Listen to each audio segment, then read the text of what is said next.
എൻ്റെ ജീവിതത്തിൽ നിന്ന് ഒരു അനുഭവം ഞാനൊന്ന് പറയാൻ ആഗ്രഹിക്കുകയാണ്. ഒരുപക്ഷെ നിങ്ങൾ ഏത് പാട്ടും അനായാസം പാടാൻ കഴിവുള്ള വ്യക്തിയായിരിക്കും. ഒത്തിരി കയ്യടി മേടിച്ചിട്ടുണ്ടായിരിക്കും. ഒത്തിരി പേര് നിങ്ങളെ പ്രോത്സാഹിപ്പിച്ചിട്ടുണ്ടായിരിക്കും. പക്ഷെ മനസ്സിലാക്കുക, അഭിഷേകമില്ലാത്ത നിങ്ങളുടെ പാട്ട് ആ വ്യക്തിയുടെ ആസ്വാദന തലങ്ങളെ മാത്രമേ തൊട്ടിട്ടുള്ളൂ. ആ വ്യക്തിയുടെ ആത്മമനുഷ്യനെ തൊടണമെങ്കിൽ അഭിഷേകത്തിനകത്ത് let anointing take your songs. അഭിഷേകം നിന്റെ പാട്ടിനെ, കം ഓൺ. നിങ്ങൾക്കറിയാമോ,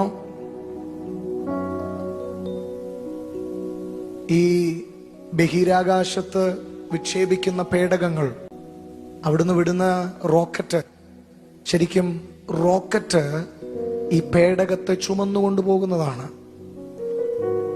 അഭിഷേകം നിന്നെ എത്തിക്കേണ്ടിടത്ത് എത്തിക്കും. അഭിഷേകത്തിൽ നീ വിശ്വസിച്ചില്ലെങ്കിൽ നിന്റെ സമയം പോകും. എനിക്കറിയത്തില്ല, ഞാനങ്ങ് പറയുകയാണ്. കാര്യം ഞാനൊരു ഇടുക്കിക്കാരനാണ്. ഇടുക്കി ഒത്തിരി ലിമിറ്റേഷൻസ് ഉള്ള ഒരു ജില്ലയാണ്. ഇപ്പോഴും കയറി വരുന്നേ ഉള്ളൂ. ഒരിക്കലും നിന്റെ ദേശത്തിന്റെ ലിമിറ്റേഷൻ നിന്നിലെ അഭിഷക്തനെ ചെറുതാക്കി കളയരുത്.